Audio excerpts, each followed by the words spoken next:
But in any event, one of the residents, you'll be happy to know, called House Bill 1403, and this is a direct quote, a sneak-by job. Yes. And said that legislators need to, quote, respect the will of the people, end quote. What say you to that? I think I mean, you're one of the right. orchestrators, I guess, of the sneak-by job, so. And I didn't realize that I was doing that. How's that? I don't think it's a sneak-by job anymore. It had public hearings. The bill didn't come to us in the same fashion that it ended up leaving us. But all through that process, there were public hearings, and quite a few. I would think there must have been 10 or 12 parents that that followed through with the entire series of hearings. So I don't see it as a sneak-by job. Well, I was kind of surprised to hear that comment because our well, not all of our delegates, Bedford delegates were there, but a few of them were at the school board meeting.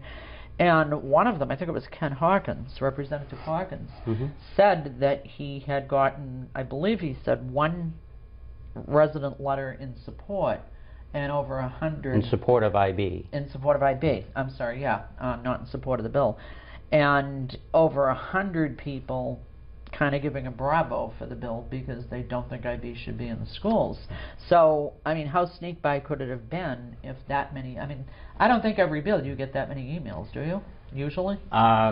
There's been a few this year that we've got collected. But I mean, in the ordinary scheme of things, legislators aren't getting tons of emails on every single piece of legislation. Not on every single one. My emails have run about the same ratio, however. There's, I end up as his. For every, well, I don't know if it's 100 to 1, but it might be closer to 75 or 80 to 1. More of the people that I run into now in my district, and I get involved with this because of Merrimack Valley School. I was just about to ask you that, yeah. It is the transparency that that Anne Marie mentioned, and people didn't realize that was even in the schools. Yeah, and we're talking 7 different schools, right? 7 different schools. It's not going to be. It's right now. They introduced it in the elementary and middle school. It's not. They're standoffish on the idea of whether it'll ever go to Bedford's level and be in. Oh yeah, the goal, I guess. And be in the diploma school, right? I know I had written down somewhere, and you probably know this, and I shouldn't be flipping cards, but somewhere I wrote down what actual towns were in the Merrimack Valley School District, and I think I can give them to you. I'm assuming you can, because that's where you're from. But I don't cover all of the towns. No, I know Interestingly that. enough, it's a very odd situation. But I cover some of the towns, and the towns that I would be involved in are Loudon, Canterbury goes up to Shaker Regional, Webster, Boscawen, I think, might as well, and I think that might be it. Pennacook. Pennacook, yeah, because it's just a little northeast of Concord, right? A little northeast, yeah. So now, you were one of the bill's sponsors. So how did this bill come to pass? How did it? I mean, did constituents of yours ask you to file it, or had you heard enough going on that you decided to file it, or how did the bill get filed? Well, actually, when I became aware of Merrimack Valley and the problems that they were having, or the problems that some of the parents were having trying to get information is probably more clear, it was after our filing date. So we had a requirement that we could only file new legislation up till June 1st of last year. So this came about over the summer and into the early fall.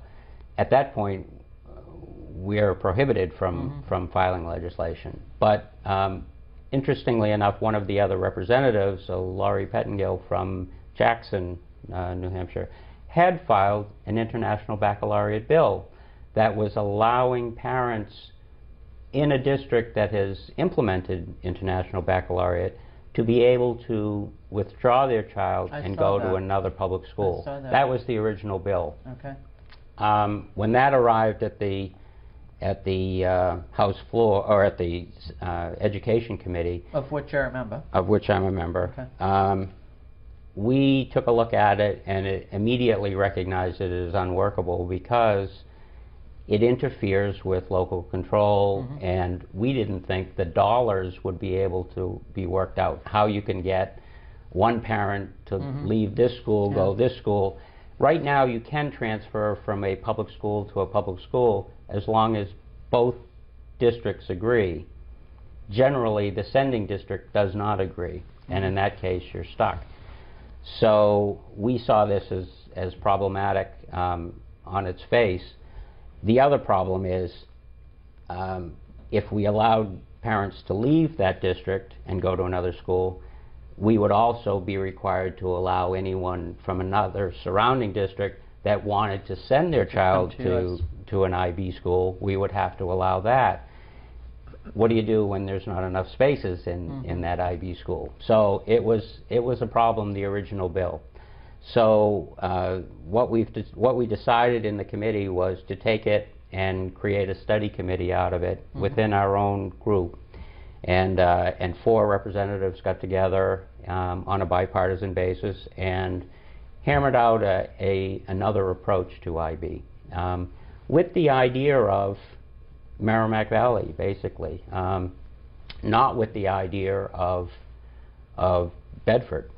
And then, as we started getting testimony from the parents, and you start pulling at the strings here, and you know, I learn something new every time I listen to Anne Marie here, but it is a ball of string that you pull on, and all of a sudden there's another end, and you start pulling on that end of the string. Kind of like the one who named that article IB Unraveled. Well, I'm not sure I read that actually. Now, so that's one of the things that one of the things I've learned. But our concern is a little bit different than, well, not totally, but a little bit different than the parent viewpoint of this. Although we have to look at whether this is successful or not at some point, and that's one of the reasons in the successive bill we have a study committee to look at the points that that Anne Marie has mentioned about the pedagogy and any of the other issues. But our concern was partially in the idea that when Merrimack Valley decided they needed to do something, they went looking for a program to solve their immediate need, which was they were labeled as a school in need of improvement. What we're trying to find out for this study committee is what is it about IB, and where are the studies that they must have looked at to determine that what IB offers would allow them to get out of this school of need of improvement. So far, we haven't found anything. You haven't? No, and we've asked for the information, and it hasn't been forthcoming. I don't know what it is about IB that will let Merrimack Valley get out of school of need of improvement. The other things that we start looking at, and we've asked the questions, and they're slow in coming, is this is an expensive program. Merrimack Valley is paying $9,500 per school out of the country. They're paying that to Switzerland for a membership fee. When I kind of looked up some of the MV info, wasn't the cost to actually get this all up and running almost close to $4 million? If you look at the entire, I think what you're looking at is and I'm by no means an expert here. I think, yeah, right? If you look at the entire, they're not there yet. Oh no, I know. I know. I think just this week they've finally had 2 elementary schools be visited by officials from Switzerland who have deemed these now, or they take the information back to Switzerland and decide whether they can be world schools or not, the official title. Okay. I don't know when that'll be unveiled, or when they'll decide whether that's the case. It's really out of our hands, and that gets to the other issue. This is out of our hands. So we were worried about the money issue from one standpoint. Do you have to use this? Are there other programs that we could do for less money? Mm-hmm. The other part was, as we started pulling on those strings, we started seeing that there may be some legal problems here that we're running into. And one is what you've mentioned earlier with this relationship of UNESCO and IB being in the same location. There is longstanding federal law from 1994, I believe, that requires the United States to stop paying any dollars to any organization like UNESCO does that recognizes Palestine. Just in October is when that happened. So Congress has said that after October, no dollars can go to UNESCO. And we're of the belief that that $9,500 that Merrimack Valley is paying per school for membership, that's going to UNESCO, that's going to IB. And that, we believe, is a violation of federal law. Wow, that's interesting. Well, that's really the beginning part. There's two parts to this bill that's now at the Senate. One is to say you cannot, as a local, we do grant you local control. The state, but it's not a unilateral local control. It's not something that it's whatever we've said that you have the powers to do, like curriculum, like things like that. This is giving away their local control, as far as I can see. I mean, that was kind of what I was getting reading everything. Everybody says we have to have local control of our own schools, but it kind of seems as though IB says this is the way it is. You do not have the option of changing anything. You do it our way or you don't do it. And that's so how does local control factor in a situation like that? I'm not getting it. Well, from our viewpoint, having local control doesn't mean that you have the power to give away that local control. Good point. To our way of thinking, the public schools in New Hampshire are governed by the State Board of Education and the Department of Education. Everything that you read in all of the IB literature, and that really is key for me, everything that comes negative seems to come from the IB language itself in whatever the documentation is. So it's not someone's view of it, it's what IB itself is saying. They are saying that all governance of these programs is derives from Switzerland. Any of the disputes, any of the arbitration, it's done in Geneva, Switzerland. Doesn't mention Concord in there anywhere.